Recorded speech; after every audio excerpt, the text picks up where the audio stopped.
episode of Emboldened with Jessica, we're breaking the mold on modern dating and connection. The world is shifting, and so are the ways we find love and build relationships. From people sliding into DMs to building deep connections in D&D campaigns, streaming servers, and online communities, there's no one-size-fits-all approach to love and relationships. So, as we're considering getting out of the box of what a relationship has to be or how it should look, a lot of us have been socialized with certain messaging about love. That for women, it should be the thing that you're always hoping for, and maybe one day someone will find you and select you, and then your life can revolve around them. And for men, y'all should just have a really good time, and when it's a nice, proper prude girl comes along, that should be the one that you fall in love with.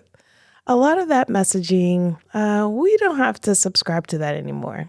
So whether it's that all relationships have to end in marriage, or that they all need to be monogamous, or they should all include sex, we have an opportunity to decide and curate what it is that we're needing in this season, in this era of our lives. And over different time spans, we have different needs. They shift. Sometimes we'll try something and we discover, you know what, that really is not for me. And so as we're deciding what works for us and what doesn't work for us, in this episode, we're hoping to give you additional information about what some different possibilities are, some practices on how you can check in with yourself, making sure that you're showing up fully as you are dating, as you're entering relationships, as you're deepening relationships that you already have. So we're going to just talk about some different practices, and then it is for you to try on what works for you and to toss out the things that don't serve you. Dating today is more dynamic than ever. Whether you're meeting someone on a hike, in a TikTok DM, or through a shared love of some really interesting game that I don't know the name of. Sorry, I tried to pull something from the database and there was nothing there. Okay, sorry, y'all. Love and connections are all about finding what works for you. We talked about in our episode on soft launch and hard launch that sometimes we might share with people what it is that we're looking for in relationships, and sometimes that information might be private to only the people that we're dating. So again, picking how you want to engage with what it is that you share and what you don't share. I've known some people that when they date, they have like a little bit of a checklist that they share. It's a form that they share with people that they're dating. And on there, it has like a variety of things that are important to them, from if that person wants to have children or more children, or if that person needs to have a lot of physical touch in the relationship to feel loved and supported.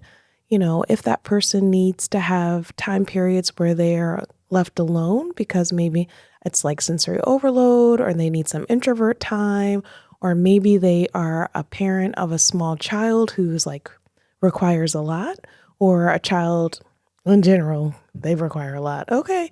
But an opportunity for a person to just say what it is that they need, and for a person to be able to fill out this checklist and share what it is that they're also needing, so we can see if there's some alignment there. I always find it helpful to have a little bit of some statistics to kind of get a sense of what else is happening in the world with other people in dating. A recent study found that 1 in 4 couples who met online started their conversation on social media, not dating apps. So this is a huge shift from the way things were. I also have recently seen a number of studies citing that people are shifting from online meeting, and they're meeting in these kind of community things, whether that's a walking club or a book club or something else that is happening in the community that is really pulling them in. So while there are some challenges of online dating, I think of online dating as a tool. And with any tool, it could be positive or negative depending on how that tool is used.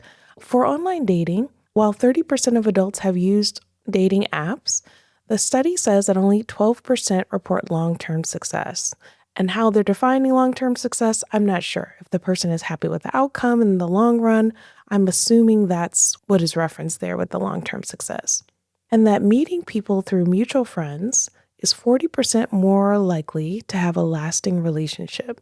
So if Aunt Mildred wants to introduce you to someone, it may be a good look. It may be a terrible look because she's not a mutual friend, but hey, Aunt Mildred might be onto something.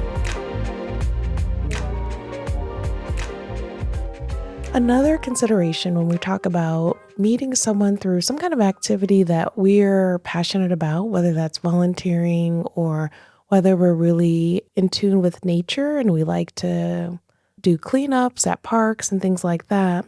Another piece of mind to consider is that when we're doing a shared activity, something that we like, and we're meeting someone in that same activity, we're releasing dopamine, which helps us to build a stronger connection with them. So we might feel a much deeper connection with them than, say, someone we met online that we don't necessarily have much in common with other than maybe we're very physically attracted to them. It sounds like I'm dissing the online dating, and I'm not, because again, that really does work for some people. But I also want to put out some other options. So a study showed that Gen Z is more likely to meet partners through Instagram or TikTok than traditional dating apps. And one of the things that I recommend for people as they are dating is to be less worried about if the other person likes you and to really slow down and notice what is happening for you in your body as you're interacting with this person. Is it that you're feeling like you can be more of your authentic self with them? Is it that you're feeling that you need to guard certain aspects of yourself because you don't know if they will like that? Are you noticing that maybe you feel really tense when you're going to see them? Have you been coding that tension to excitement? Is it excitement? Is it anxiety? It's just things to be curious about as we're interacting with different people. We're very fortunate. Today we have a special guest, Cortenay Crosson. She is a trauma-focused somatic bodyworker, educator, and activist who has a deep passion for the ways systemic oppression and embodiment intersect. With over a decade of experience, Cortenay has dedicated her work to creating healing spaces that center and uplift historically undervalued communities. In 2019, she founded the Healing Collective, a sanctuary for those seeking support, restoration, and resilience. Her approach is compassionate, deeply informed, and rooted in the belief that healing is both personal and collective. For those wanting to learn more about Cortenay or to learn more about the Healing Collective, they can be found as the Healing Collective LLC on TikTok, Instagram, Facebook, and you can also check out her personal website, CortenayCrosson.com. I'm going to link all of this information in our show notes, so I know I didn't spell that out, but I got you, okay?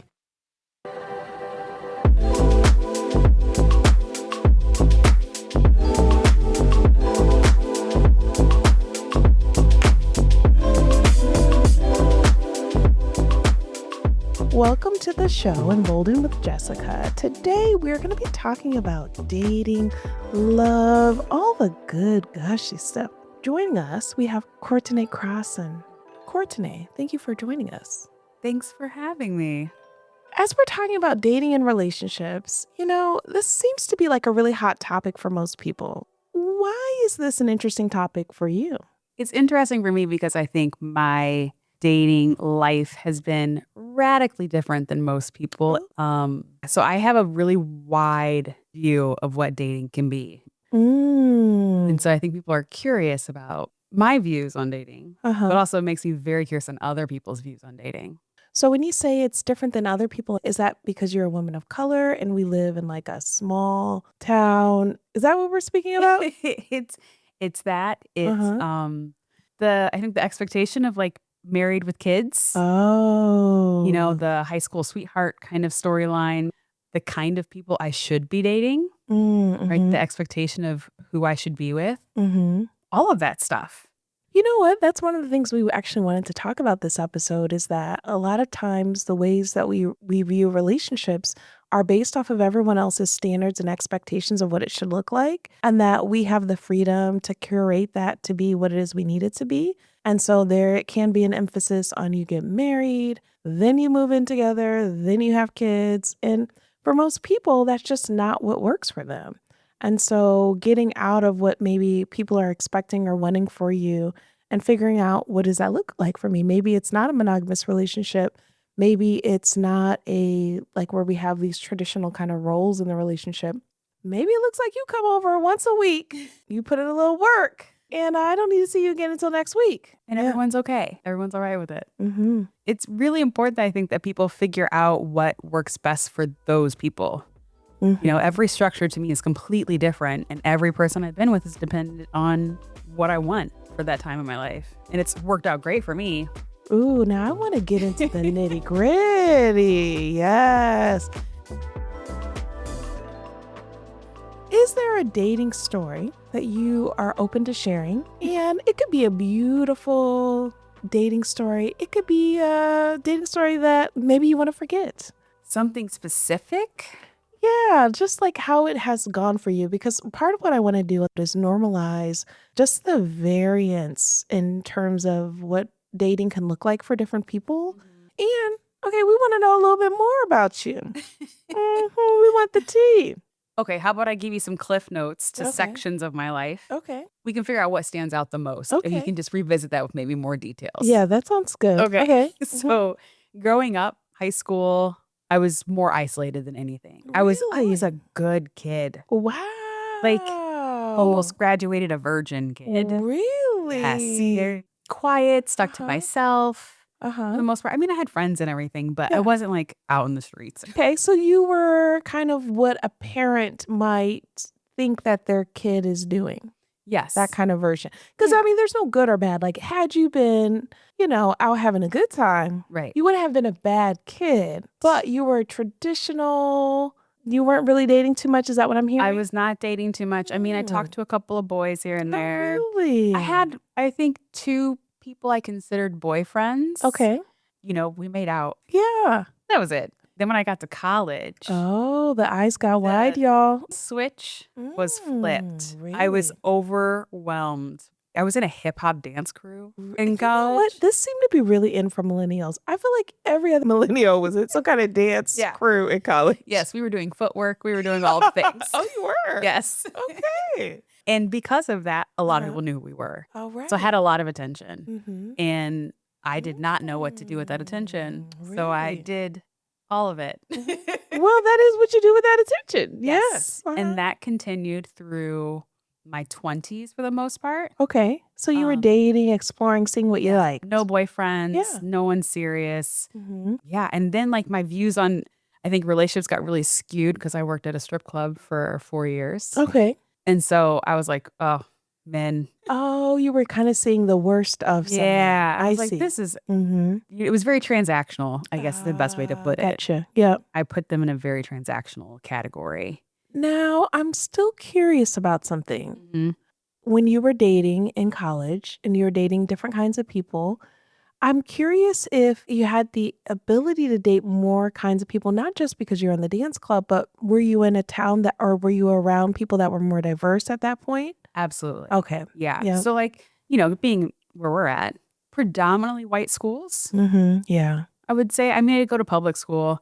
Most of my friends were Black and brown people. I'm being extra, but I feel like there are a lot of people of color I know who they didn't know they were beautiful or really good looking in the schools that they were in because they were around a lot of white bodies. And the white features are what was the image of beauty. And it wasn't until they were around more diverse people that they were like, oh, dang, okay, I got it. And so I'm just curious about if that was part of it for you, was that there are more people who are like, whoa, okay, who is this? I want to get to know her. If that was part of what you experienced when you were in college. I think my experience was more awkward because I'm light-skinned and mixed. That like I could feel the presence of men and their attention because I had curly hair and light skin drove me bananas. Oh, really? Yeah. So I really distanced myself from dating a lot of people because of that.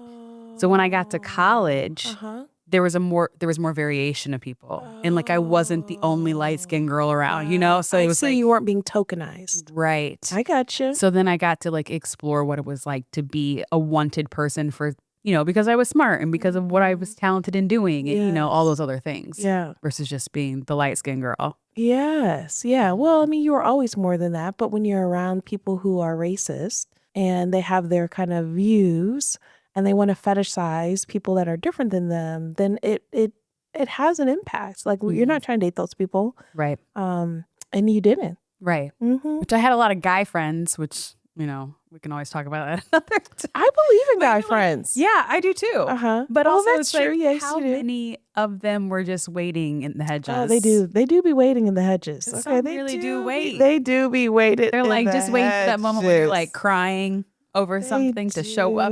They do. Yeah. They do. Or they get mad because you date other people and not them, Mm-mm. right? Yeah, like All I that was the stuff. good guy all along. Like you should get a gold star for being a human being to me. Thank you. How dare I date someone else before I come over here?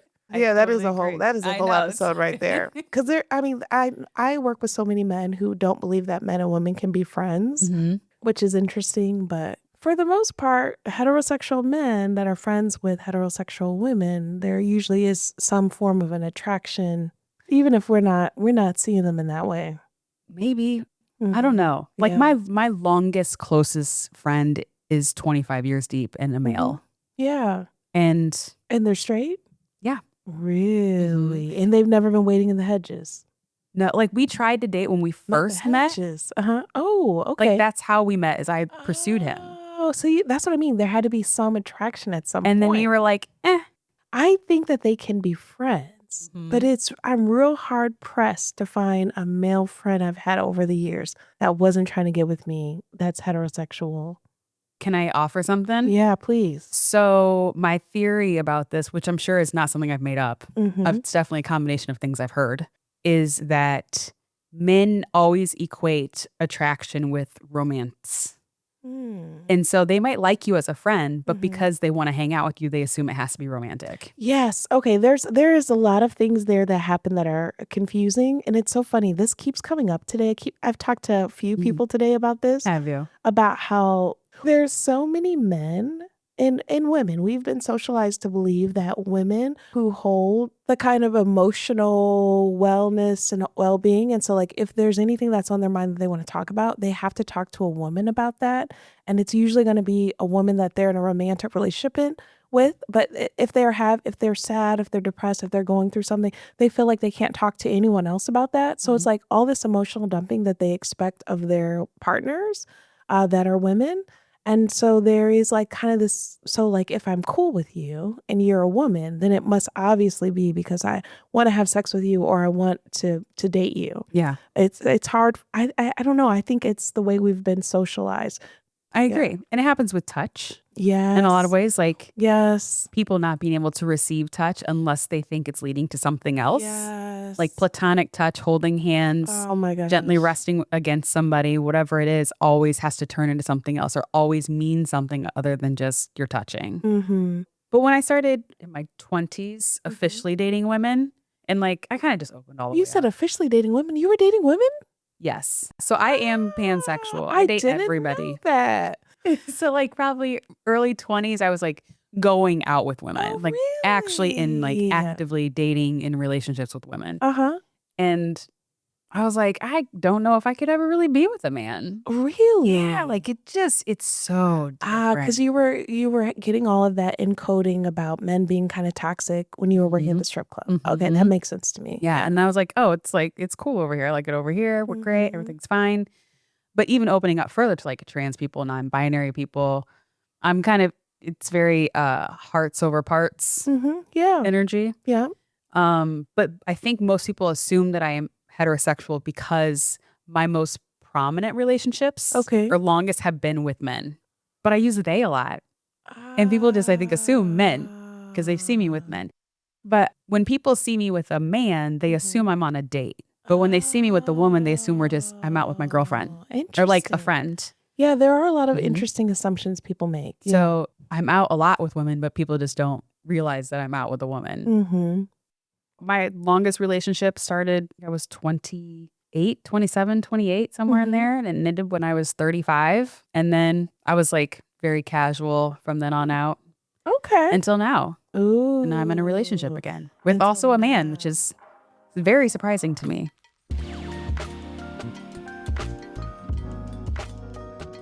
I'm curious about anything that you feel like would be helpful for people who are looking to date. That can be body language or ways that they can be open to meeting the right people. Because it's hard. Okay.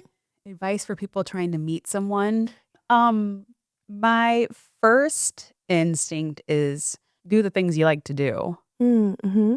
Because it takes the pressure out of like meeting somebody. That's true. Because if you're just doing something you like to do, then there's already energy for that thing there. That's and true. you don't have to like create all the atmosphere for connection. Mm-hmm. And then you feel like it's a waste when you don't meet anyone at the thing that, if that was the only reason why you were going. Right, Yeah. right. You're like, I shouldn't have done this. Mm-hmm. I could have been at home watching TV. Yeah, it is lovely. I mean, you can meet men there too. Yeah. At home? Yes. I mean, yes. Okay. I guess there are apps. I was like, what kind of home are we talking about? There is meeting people IRL in real life, right? Yes. And then there is the meeting people online. And I'm just curious about our body language, like when we're out with people. And I think it's harder for people to approach someone when they're with their friends because they're worried about the rejection of that. So sometimes I'll be with a group of people and I have to walk away from them if I see somebody fine. Okay. I don't know if I've ever had that issue. Okay. I mean, if I find someone attractive, I'll talk to them. Oh, you approach. Absolutely. Okay, that's I've never nice. been Mm-hmm. I've never been scared of somebody. Now, what are you looking for that gives you the indication that maybe this person would be single or this would be an okay person to approach? I'm looking for everything. I'm looking for who they're leaning into when they talk. Mm-hmm. I'm looking for how social they are. If they're a person who's just like really quiet to themselves, I'm going to assume that they don't want attention or too much company. I might softball a question. Mm-hmm. Hey, what's good here? Or have you been here before? Softball. I Or like that. something really easy, low risk. Mm-hmm. Doesn't matter if they answer or not, right? Mm-hmm. And if they're not interested in talking, they'll give a one-word answer, something very short, and go back to the thing they were doing. Mm-hmm. But if they continue to talk, then there's like, that's an open door. Mm-hmm. This is so funny. You answered the question, but in a different way. And what do you mean? Yeah, so I was wondering what kind of body language a person could have to show that they're interested. And then you were able to tell me exactly what it is that you look for to know that they might be open. So it's so funny because your approach is you're a hunter. But you're like, I'm not going to passively stand around and do something. Everyone is different. But no, I think you're absolutely right. It is in the body language. If we're open to talking to someone, like, having our body look open, right? It's smiling, it's eye contact. Yes. It's initiating conversation. All of those things. I mean, people try to invade my space a lot, and I'm like, you're too close. We don't like that. I don't like that at all. Yes, If you want to talk me fun. back up a little Yeah. bit. Yeah, that's weird.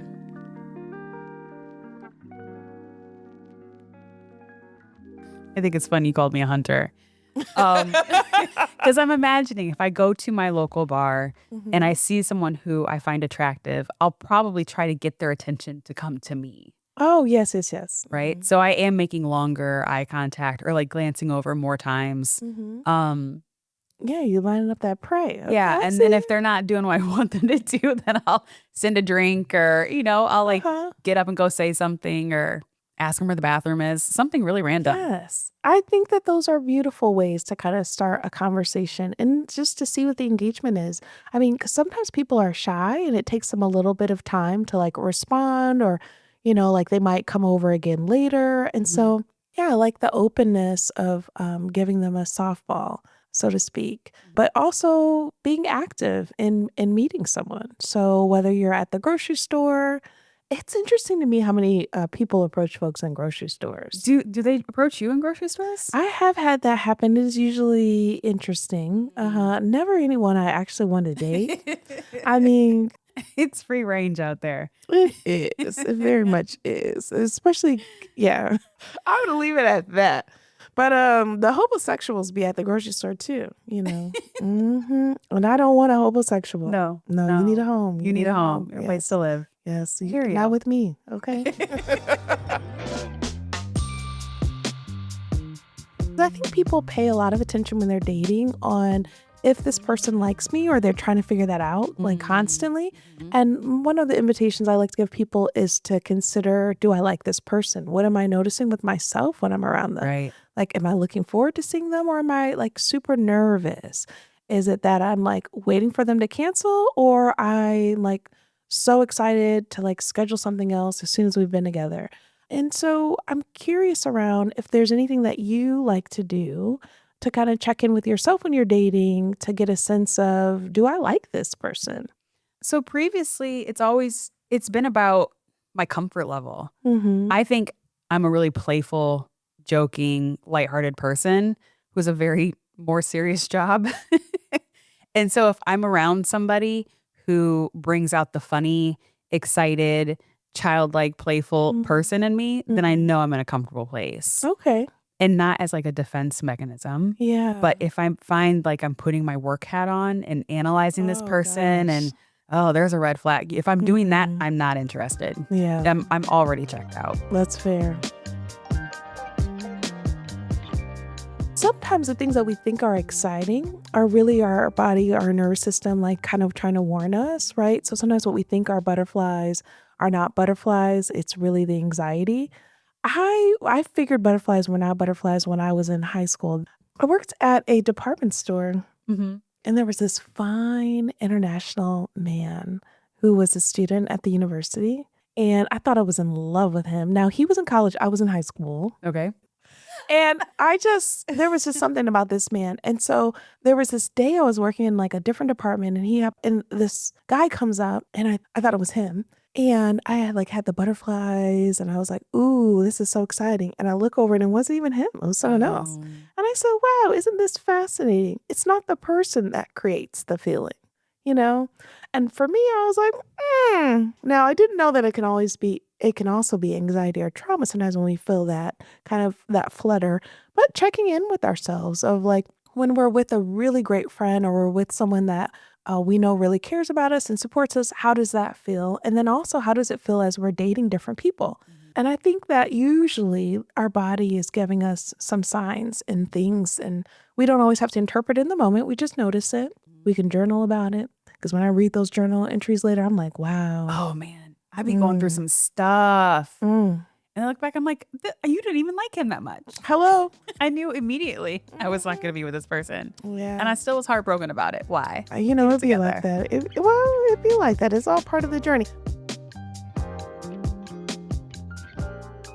There's been a shift of people moving away from some of the dating apps and people are meeting in other ways, like through social media or through like a Discord server or what's that thing those young people do when they're gaming and they watch people? Is it Twitch? Yes. Yes. Yeah. So I mean, those young people. Yeah, they be doing things. They be watching people game. That's wild to me. But you like it. I love it. Now I'm curious about dating online. Yeah. So you've had an experience with this. Am I correct? Almost exclusively the last, I would say, 7 years of my life, I've found or met people online. Ooh. Okay. Including my current partner. Mm-hmm. My current partner, we met on TikTok. Yes. Yeah. And he's the greatest. I'm so glad he found me. Okay, so we weren't the hunter this time. No, I was actively not dating. Mm-hmm. Had not been dating for 2 years, maybe longer. And I was on a TikTok live and he rolled up in there and was cracking jokes. Oh, so then funny. You mentioned Very that funny. That's important for you. Yes. And he didn't hit on me. He was just funny. Oh. And I'm like, great. Uh-huh. Didn't think anything of it. Yeah. We still have the same inside jokes now about it. And then he was leaving comments on a couple of the things that I had posted. And one of the things he asked was for a book recommendation, which is my favorite thing to talk about. Oh, yes. And so I slid into his DM. So maybe a little hunterish. Maybe not. Okay. But you were just following up. Yeah. Yes, But I was like, are you flirting with me? Oh, very direct of you to ask. Yeah. Because I was like, look, I don't know what's happening here. I'm very confused and I'm not dating. I'm not trying to like put any agenda out there if it's not out there. Yeah. And we just cracked jokes back and forth from there. And that was it. Okay. I love this. Yeah. So sometimes we might meet them in real life, but sometimes we might meet them online. And so being open to it could come in different forms. But it sounds to me like you listen to kind of your roadmap of what works for you in terms of someone who was humorous. It seemed like you have some similar things in common, like the books, and you were direct. You asked questions. You didn't make any assumptions. You didn't brush him off and make an assumption that it was nothing. So you kind of listened to your instincts there. I think as a cis woman, I definitely understand when men are trying to hit on me. You know, when they're like, "Hey, girl," and I'm like, "Don't even look at me." Right? I'm already not interested. Yeah. There's something about that. Yeah. It's better if they go in kind of like where you're getting to know them and you decide that they're cool people, and then it allows something else to build. It doesn't always happen like that, but that just feels a little bit better. Yeah. I prefer to just be talked to like a human being, not Imagine that. not investigated or vetted. Yeah. You know, like, "Hey, do you want kids? How old are you? Where are you from? What do you?" And I'm like, I'm not interested. Yeah. Well, I was just trying to get to know you. I don't care. Yeah, I didn't ask for that. care. I wasn't interested in any of that. I don't have the energy for it. Well, and it's not always safe because then they get real upset and then they can be dangerous. So, yeah, I think that there's a level of caution that women have developed over time when it comes to dating. Makes sense. So I do want to talk a little bit about how to navigate rejection, because I think for some people, especially people that are new to dating, it can be really surprising, like if they don't hear from someone anymore, or if they decide they actually don't like this person they've been talking to for some months and they don't really know how to have that conversation. Is there any suggestions or guidance you might give someone for navigating that?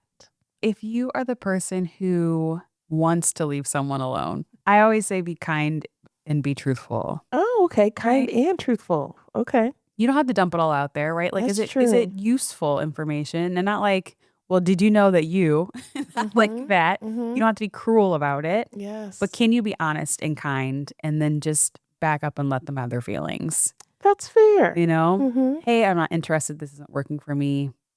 You know, sometimes people want to know why. I don't think I think you have to gauge whether or not the person can handle the why. Yeah. I find in most cases, people just want to defend themselves. They do. That's exactly what I was going to say. Yeah. The less information, the better, because then it just becomes something that they're wanting But if to I feel like, argue. no, this is a person who can take constructive criticism, I might give them a couple of things. Okay. Yes. Like, this didn't work for me. Yeah. Kind of thing. To just offer a little closure there. But in most cases, I'm like, hey, this isn't working for me. I'm going to, wish you the best of luck. Yes. I think that's really gracious. It's honest. It's kind. Yeah. And then it closes that up instead of just kind of fading out or pretending like everything is fine. And then you're taking longer to respond and all of that. I mean, unless it's like someone who you're worried about your safety and you think they might go crazy, that's a little something different to navigate. Then we just block them. Yes, we navigate that a little bit differently. But yeah, and I think that part of dating, there is rejection that just happens in it, whether it's you deciding this person isn't quite what I thought they were, or they have changed up, or that person, for whatever reason, deciding that you're not what it is that they're looking for. Another thing that I hear that happens quite a bit are people who will say that they want a relationship, but really what they're wanting is something casual. And so when they don't get the something casual, they do disappear. And again, I think if someone is and obviously they usually don't find out what the reason is because that person stops talking, but just to normalize that, like part of dating, there's just rejection involved. Yeah. Get good at taking rejection. I mean, in every aspect of your life. Correct. In every aspect the more of no's life, you there's can rejection. Get, and the quicker you can learn to let them roll off of you, the easier life's going to be. That's fair. You can't just settle into that all the time. They're doing you a favor.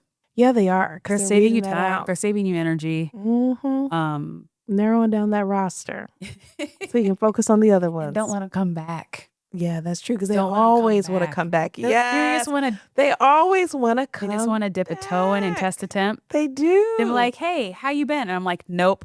Yeah, who is That is this? literally my response. Yes. I don't even know who this is anymore. Like, I deleted the number. Like, seriously. Oh, and then they get mad that you delete the number. Oh, You're like, my who's this? And they're goodness. like, you don't have my number. And I'm like, I'm blocking you. Hello. Yes, we talked about that on an episode, Ariel and I, about that breadcrumbing. Oh, yeah. Right. Yeah. And so, yeah, when someone has kind of shown you who they are, let's believe them. Let's keep it moving. There's lots of people in this world. Obviously, that person wasn't the right person for you in that season of time. The number one thing that I know I do and have done up to this point, whether or not I chose to ignore it or not, is I really only pursue people whose actions and words are in alignment. That's it. Fair. Because I think that's the only way you can figure out who is in it for the right reasons or the same reasons you are. Yes. Right? If someone says they want a relationship and they're only treating you casually, cut it. Yes, correct. You know? Yes. Backwards, cut it. If they say they're going to show up at a certain time every week and they don't do it, cut it. Correct. You know, like I need you to be completely on board with what you're doing because that shows me you have integrity. If you don't have integrity, I ain't got nothing for you. Correct. I think a lot of folks will manipulate with words. So they'll say they're going to do something, they'll apologize, but really we're looking at the action and are they in alignment? And so, yeah, you're absolutely right. And that can be confusing. Sometimes it might take us a little bit of time to like kind of detect the pattern there. And so being gentle with ourselves, like we all make mistakes in dating. And actually, the last dating episode Ariel and I did when we were talking about dating, we were talking about going back. What do we call that? When you bounce back to someone you dated in the past? Circling back. Yeah, circling the block. And we were like, well, it's working. Yeah, spinning the block. I don't know. And I'm not saying it can't ever, right? Nothing's a hard line. Correct. And there are people that are just not in the right place or don't have the right support, whatever it is, that can come back around in a different place. Yeah. But anytime I've allowed someone to come back around, it has to be, you have to have a come to Jesus. Something serious had to have happened at that spin the block time for you to really evolve in a way that I needed you to be. Oh my gosh. And I if that needed has not this 6 happened, months ago. Well, okay, we should have had this conversation. If that has not happened, then why are you here? Because you're the same person. No, they'll say so many things, right? It's so convincing. Like, I've done this work. I've been in counseling. And actually, there's quite a bit of people who will say they're in counseling who are actually not in counseling. I had one of those ones. Yeah. He was using all the jargon. I was like, maybe you are in counseling. And I was like, I should get a reference from a counselor. Diabolical. Let me see the invoice of what you're paying. Yeah. And so I just want to hold space for the fact that dating is challenging. Like most things in life, there are beautiful, sweet moments where it feels like really fun. And there are moments where it feels really challenging. And so just knowing that if you're experiencing any part of that, that is normal and healthy. We don't want you to stay in the really bad and horrible. I have a lot of horrible dating stories. Like, my friends love to bring up people that I would love to forget. And they like to remind me about it. Oh, remember this one? See, this is what happens when you live with your friends. Because in college we lived together, so they saw some of that. And B, you tell them everything. I be talking too much. Okay. You talk too much. I do. My friends. I do. Well, there's a couple people I know where all the bodies are buried, but most, I mean, yeah, terrible, terrible dates. Terrible. Yes. Yeah. And some people used to love me telling those terrible date stories. Like it was entertaining for them.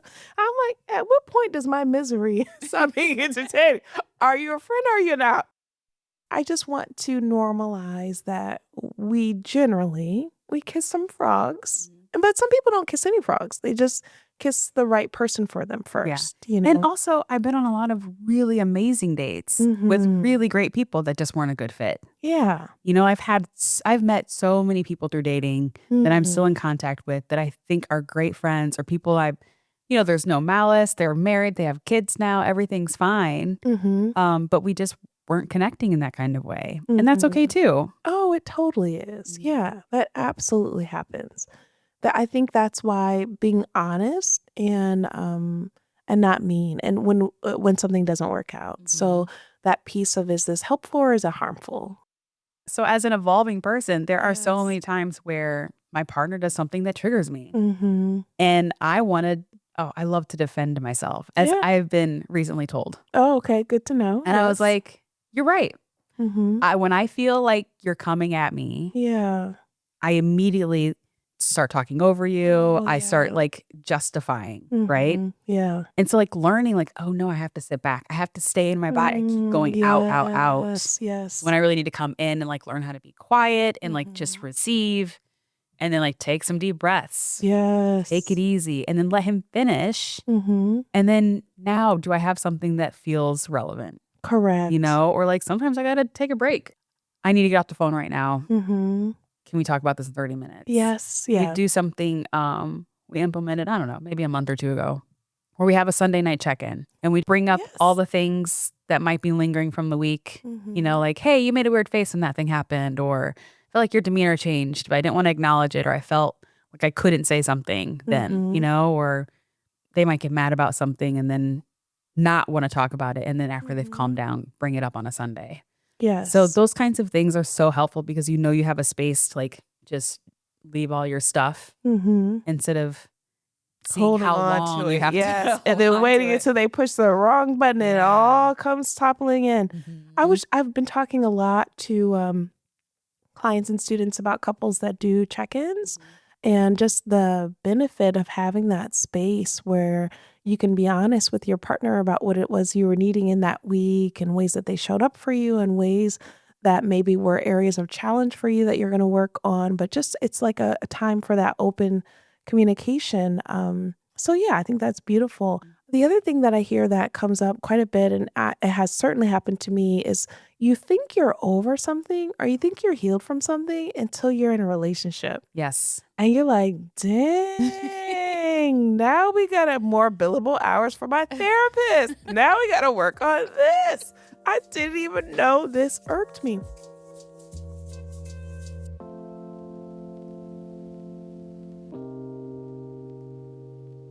I just also want to just hold space for the fact that sometimes we'll think something's not going to be an issue and then it does come up in the relationship. And when we start to see that it's a pattern, like, oh, this didn't just happen with my ex because it was my ex.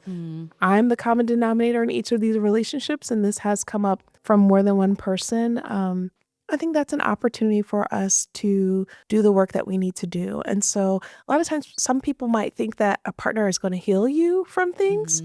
And so I love that you said, sometimes I need to take a moment. Need to take a bit of a break. And I said, let's end this conversation and I'll kind of, have some time to regulate, some time to kind of think about it, sit with it. But I also like that you give a time that you're going to return. Oh, yeah. Because for some people, they have abandonment challenges. And so like, if you don't want to talk about it, they're worried you're never going to talk about it or you're leaving, you're never coming back. And so to say, hey, let's revisit this. Everyone's time frame is a little bit different on how much time they need to kind of have that separation. So for some people, 30 minutes, some people, a couple of hours, some people will talk about it in the morning, but being able to communicate in some way to your partner what it is that you need. Another tool is for some people, they kind of go nonverbal when they're activated, when they're feeling upset and the words just aren't coming out. And so a partner might assume like, oh, well, now you're shutting me out, like you're stonewalling me, like you're punishing me. And it's like, no, I really don't have the words. And so if that happens, the invitation is to either use like a journal, a notepad. You could text on your phone and show it to them. I don't recommend the texting back and forth because then things can be misinterpreted. Disappears because when you're upset with somebody that you care about and they text you, you're going to read it in the worst case scenario voice. It is. Well, and one of the things I've learned from some of my Gen Z clients are with emojis and certain things, there are ways to kind of input some of that tone, but it's still kind of hard and different people have their different challenges. I will read things in a tone that is upset almost all the time. And my sister will look at me and be like, they did not mean that like that. I'm like, really? I'll be ready to go. And my sister's like, no, you need to calm down. I do that a lot. When we came into our relationship, we both had a very set idea on who we were. And then we started dating each other because you were like, when stuff, you think you're over stuff and you're not. Started dating, we're like, oh, maybe I'm not that person. Right? Like, we both were hyper independent, very casual relationships with other people, not looking for anything serious, hadn't been dating, etc. We like a lot of alone time. We don't rely on other people in that kind of way. And by week 2, inseparable. Oh, it's that's funny. so deep. It's funny though, because it's like, oh no, we're actually very clingy. Like, Well, not clingy. You desire each other's company all because the it time. feels really nice. Mm-hmm. I keep asking my sister about this because I have this idea in my mind that I would want my partner to live next door because I want my own space. Same. And so I always ask my sister, like, don't you look at your husband and think, why are you still here? Like, can you go somewhere else? And she was like, no, it's not like that. Like, when you really like them, you'll actually want them to be around. I'm like, Yeah. I don't know about all that. I mostly fall in your camp. I think that it's really healthy to have separate spaces, Mm-hmm.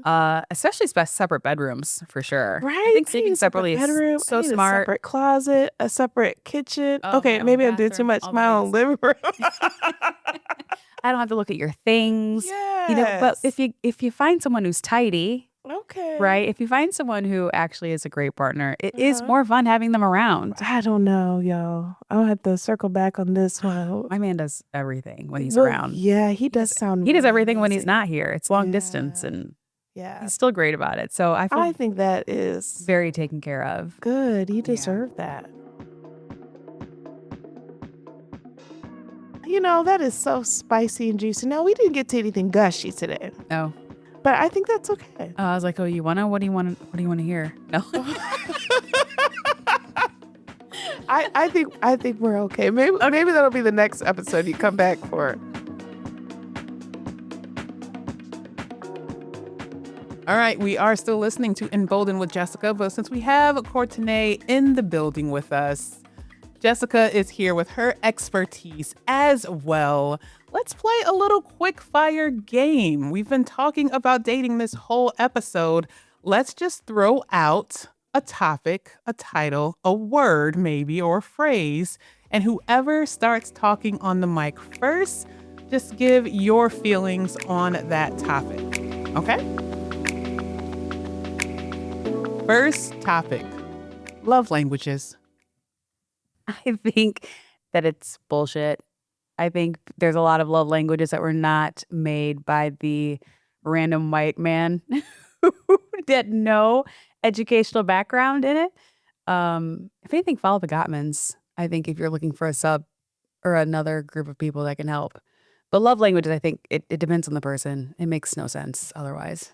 All right, that was a burn on Gary Chapman. Okay. What about the 5 apologies? Do we like those? Yeah, I mean, I think no. Your response is fair. You're fair. Because a lot of people they like all of them. Do you have a love language that is not on that list? I would say similar sense of humor and curiosity. Like, I can't be with a person who's not curious. You have to ask questions. You have to want to know. I'm too nosy for you not to also be nosy with me.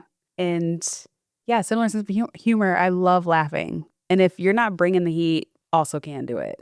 And I think that those feel higher to me on list of priorities than any of the other offered 5 love languages. My 5 love languages, no, my top 2 would be acts of service. Okay, I love it when people help me with things. It makes my life so much easier. And then I would say my second one at this stage of life is quality time. Okay, and if a bunch of people are there, that's not quality time. Can we talk about this major topic happening around the world? Situationships. How do you feel about them? Different people need different things at different times, right? And situationships are a lot of fun. We're here to have a good time. We're here for a good time, not a long time. And so one of the things I hear a lot is this value around body counts. To me, that is meaningless. Like, our body is the one that counts, right? And is it happy? Is it enjoying itself? And being with different people, we learn what we like, what we don't like. We also learn that with solo play, which is also very important. So yeah, we need them situationships, okay? I might need a couple of them. Let's talk about moving on. You've gotten out of a relationship, there's been a breakup. What advice would you tell somebody? It's time to move on. It's time to let go. Okay, here's what I do. I wallow for however long you need to wallow, but no longer than 4 days.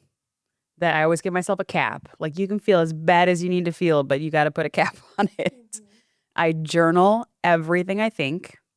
I also turn, because I'm not great at blocking right away for people I really want to talk to. So I will change their name to a girlfriend's name. So anytime I think about calling or texting, especially when I was still a drinker, it would go straight to my friends. And then eventually, honestly, no contact is the best way. No contact for me works every single time, and it sucks and it sucks and it sucks until it doesn't. And then when it doesn't, you're like, man, I can't believe I let all that shit slide. That's crazy. So distance like gives you perspective, and it's hard to get perspective on your hurt and your pain if you're still all up in it and if you're still communicating with the person who might have been the catalyst. So moving on. Ooh, I just recently did this. So what I try to do, I give myself 24 hours to cry about something, although I didn't cry this time. Okay, because I think I already cried them tears. Okay. But yeah, I usually only give myself 24 hours to cry about it. And the other thing I do is I try to remember what the relationship was, and I try not to grieve what I wanted it to be. I think so often people grieve the things that they fantasize the relationship could be, and that's not real, and that takes a lot longer for us to move forward. And so I just really remember how it was. So sometimes I'll go back through some of the journal entries and be like, dang, okay, this was a problem from day one, and it was still a problem. And so that really helps me to move forward. A palate cleanser, I'm thinking of the get under someone new, right? Like if I've had a really rough breakup where I just can't seem to move on, there might be people who I know will always be available. Yes. And that who adore me and are like waiting for me to break up with somebody or get broken up with. And sometimes that's the person that I would call and be like, hey, look, I need to have a good time. I need a palate cleanser. And they're like, what, where, when, what's happening? And that's it. And we all know what the expectation is. Correct. And that's the end of it. And we're still friendly and everyone's okay, you know, and no one's heart is broken after that. And it's just something to just clear the last one from your body a little bit. I do believe other people, you know, being around other people and remembering like the amazing things about you, because sometimes in those relationships that were so bad, like your ex would say like harmful things about you that some people have internalized or that lowered their self-esteem, which allowed them to be in that relationship longer. And so you do kind of need to cleanse your spirit of that. For this little quick fire, decide if you want to answer either what advice would you give your 20-something self, or what advice would you give your senior citizen self, your future self? And this is with dating. All right, I would have told my 20-year-old self, throw that ass in a circle. Okay, and I should have. Okay, I should have been having way more fun. I should have been out here in these streets way more. I keep saying it. I don't know why I didn't. I know I didn't. Okay, that purity culture and that religion trauma was real. We're going to talk about that in another episode. But yes, I would have absolutely been out here having a great time. I mean, I had a great time, but I would have been having more time. Okay? I would also go younger self. My younger self, I would tell her, no one cares what you look like. Nobody cares. They're just happy to be there. Let go of all that stuff. That's not yours. Yeah, and I was throwing it in a circle. So I had my time. I probably also would have told myself to make sure that you really only date the fine ones. Cut the ones that are real trashy. Just get them out of there completely and just keep it classy.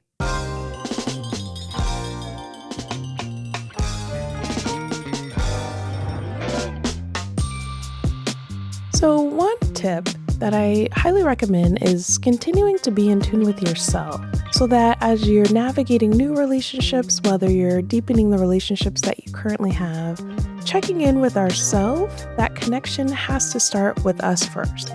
So when we're grounded and we're present, it's so much easier for us to fully show up for others, and it's so much easier for us to know if the other is right for us or if they're maybe not quite right for us in this season.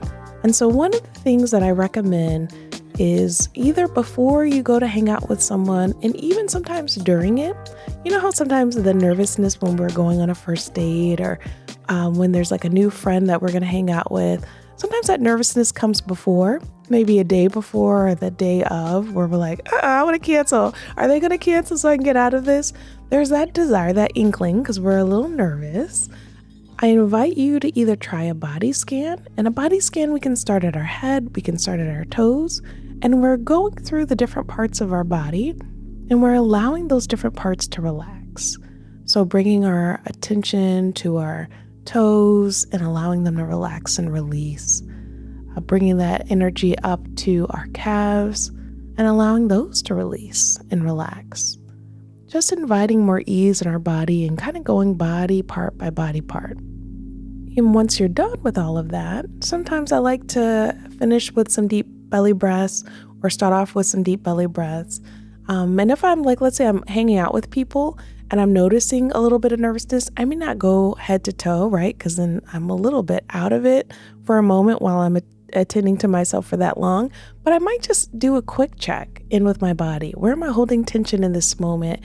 And can I release it? And then I'm also curious about, why am I holding tension in this moment? Is there something about this that feels not quite right for me? Am I feeling a little bit cold and I need to grab something warm to wear? Is my back to the door and that's making me uncomfortable? Can I ask someone to switch seats with me? So we just use a little bit of curiosity also throughout interacting with others to continue to make sure we're being connected with ourselves.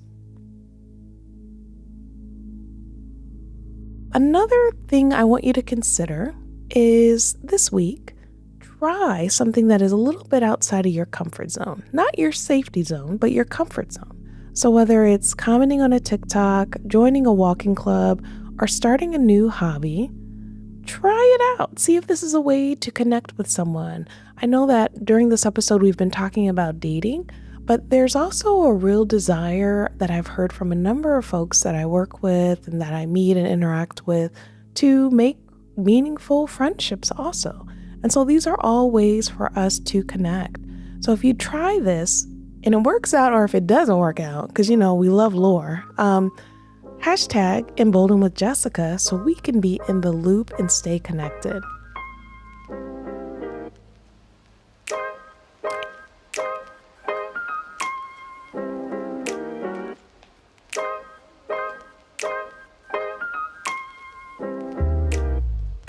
Are you enjoying the show? I have a feeling that's an overwhelming yes. We can use your support to keep this space growing and thriving. Here's how you can help. Share this episode with a loved one who you know is going to enjoy it. Sharing helps spread the word and brings more amazing people into our beautiful community. If you haven't already, please take a moment to rate and review the podcast on your favorite podcast platform. Your reviews help others find the show and lets them know this is a space worth tuning into. If you can't support the podcast financially, consider donating through DonorBox. Every contribution helps cover the cost of producing the show and keeps the episodes commercial-free. You can find the link to donate in the show notes. Thank you so much for being a part of this journey with us. Your ongoing support, your feedback, your encouragement, it means the world. We couldn't do this without you. Until next time, stay emboldened.